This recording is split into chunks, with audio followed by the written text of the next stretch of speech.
কি তোমাদের দেখে জিভে জল চলে এলো? দাঁড়াও দাঁড়াও, আমি রেসিপিটা তোমাদের সঙ্গে আজকে শেয়ার করছি। তো তোমরা কেউ ভিডিওটা কিন্তু স্কিপ করবে না, প্রথম থেকে লাস্ট পর্যন্ত দেখতে হবে, দিলে তোমরা বুঝতে পারবে এটা কেমনভাবে আমি রান্না করছি। এটা হচ্ছে গিয়ে চিকেনের খুব সুন্দর একটা রেসিপি তোমাদের সঙ্গে আজকে শেয়ার করব। তো আগে বলো তোমরা সবাই কেমন আছো? আশা করছি তোমরা সবাই খুব ভালো আছো। আমার একটি নতুন ভিডিওতে তোমাদের সবাইকে স্বাগত। তো প্লিজ তোমরা সবাই আমার ভিডিওটা প্রথম থেকে লাস্ট পর্যন্ত দেখবে। তো তো চলো আজকে তোমাদের সঙ্গে আমি শেয়ার করছি চিকেনের খুব দুর্দান্ত একটা রেসিপি। অল্প সময়ের মধ্যে সত্যি রান্না হয়ে গেছিলো আর খেতেও পুরো সুন্দর হয়েছিল। তো চলো, প্রথমে আমি চিকেনটা ধুয়ে নিয়ে চলে এসেছি, তারপরে তাতে দুটো রসুন দিয়ে দিয়েছি গোটা গোটা। তোমরা যদি রসুন না খেতে চাও তাহলে নাও দিতে পারো। তারপরে আমি পরিমাণ মতো লবণ, হলুদের গুঁড়ো, লঙ্কার গুঁড়ো, গরম মশলার গুঁড়ো দিয়েছিলাম, তারপরে চাট মশলার একটু গুঁড়ো দিয়েছি আর মিট মশলার গুঁড়ো দিয়েছিলাম। তারপরে আমি কুচিয়ে রাখা পেঁয়াজের কুচিগুলো সমস্ত কিছু দিয়ে দিয়েছি।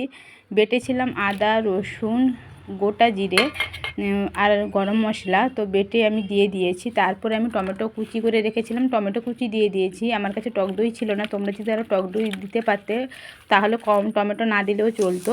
সমস্ত কিছুকে মাখিয়ে আমি মিনিমাম 30 মিনিট মতো রেখে দিয়েছিলাম।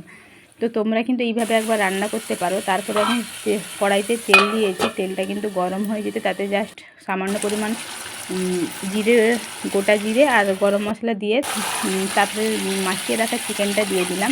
তো দেখো কিন্তু চারিদিক থেকে আমার তেল ছেড়ে দিয়েছে। আর এইভাবে আমি অল্প আঁচে চাপা দিয়ে দিয়ে রান্না করছিলাম। খুব সুন্দর হয়েছিল কিন্তু ঢেকে ঢেকে রান্না করতে, খেতে আর সময়ও খুব কম লেগেছে। অন্য দিন আমি চিকেন রান্না করলে যেমন সময়টা আমার বেশি লাগে, তাই আমার হাতে কিন্তু সময় কম ছিল, তাই ভাবলাম এইভাবে একবার চিকেনটা রান্না করি আর তোমাদের সঙ্গে শেয়ার করি।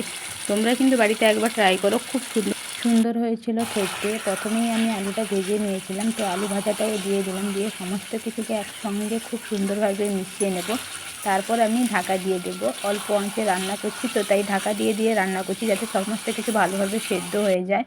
তো চলো, তারপরে দেখো আমি ঢাকাটা তুলে নিয়েছি, তেল কিন্তু ছেড়ে দিয়েছে সাইড থেকে। আমার কিন্তু রান্না প্রায় শেষের দিকে হয়ে এসছে। তোমাদেরকে দেখাচ্ছি, দেখো তেলটা কত সুন্দরভাবে ছেড়েছে। আমি কিন্তু অল্প তেল দিয়েছিলাম, বেশি কিন্তু তেল দিইনি। তোমরা কিন্তু বাড়িতে একবার এইভাবে রান্না করে দেখতে পারো, খেতে কিন্তু খুব সুন্দর হয়েছিল। তো দেখো এইভাবে কিন্তু রান্না হয়ে গেছিলো। আমি জাস্ট সামান্য পরিমাণ জল দিয়েছি। তোমরা যদি এইভাবেও নামিয়ে নিতে পারো, গরম গরম রুটির সঙ্গে বলো ভাতের সঙ্গে, খেতে কিন্তু খুব সুন্দর হবে। তো দেখো তেলটা কিন্তু আমার ছেড়ে দিয়েছে, তাই আমি সামান্য জাস্ট জল দিয়ে দিলাম।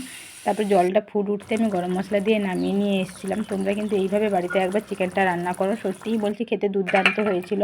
তো আর দেখো আমার রান্নাটাও তোমাদের কেমন লাগছে প্লিজ কমেন্ট করে জানিও। আর চ্যানেলে যদি নতুন হয়ে থাকো অবশ্যই চ্যানেলটাকে সাপোর্ট করে অন নোটিফিকেশানটা অন করে দিও। আর ভিডিওটা যদি ভালো লেগে থাকে অবশ্যই লাইক, কমেন্ট অ্যান্ড শেয়ার করে দিও। তো সবাই ভালো থেকো, সুস্থ থেকো। আগামীকাল আবার একটা নতুন ভিডিওতে দেখা হবে।